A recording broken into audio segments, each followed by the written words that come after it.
देखिए, आत्मनिर्भर भारत विकसित भारत के संकल्प की नींव है और माननीय प्रधानमंत्री जी का शुरू से जोर है। जब उन्होंने 2020 में जब इसकी घोषणा की थी, उसके बाद से कि इंफ्रास्ट्रक्चर डेवलपमेंट, भारत के स्वदेशी उत्पादों को बढ़ावा देकर हम विश्व गुरु की ओर बढ़ सकते हैं और भारत जो सोने की चिड़िया थी वो पुनः उस स्थान को स्थापित होगा। इसके लिए यहाँ वक्ताओं की वर्कशॉप है।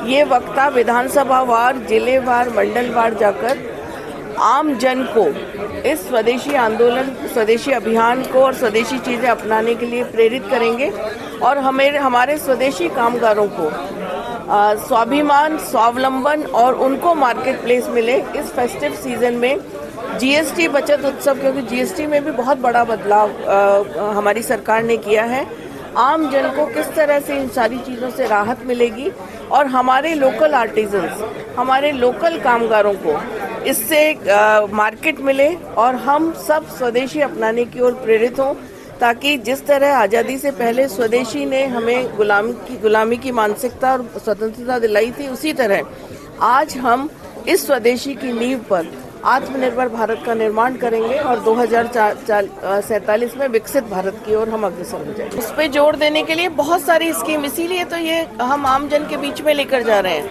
आप देखिए, जनधन खाते जब हम खोले थे तब बहुत मजाक उड़ी थी, लेकिन आज वो जनधन खाते हमारे महिला आर्टिजन्स को बहुत फायदा पहुंचा रहे हैं। मुद्रा लोन है, स्टार्टअप इंडिया है, बहुत सारी ऐसी योजनाएं हैं सरकार की जो हमारे युवाओं को प्रेरित करती है, महिलाओं को प्रेरित करती है। हमारे लोकल आर्टिजन्स को स्वनिधि योजना से फायदा उठाकर 0% उस पर वो लोग वो ले सकते हैं लोन और अपने जो रोजगार भी दे सकते हैं लोगों को और अपना जो उनका आर्ट है, क्योंकि प्रतिभा की कमी नहीं है हिंदुस्तान में, ना संसाधनों की कमी है।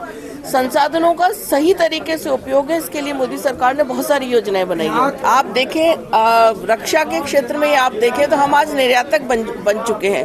34% हम निर्यात करते हैं और निर्यात निश्चित रूप से जब यहाँ पर चीज़ें बनने लगेंगी स्वदेशी, तो अपने आप ही निर्यात कम होगा।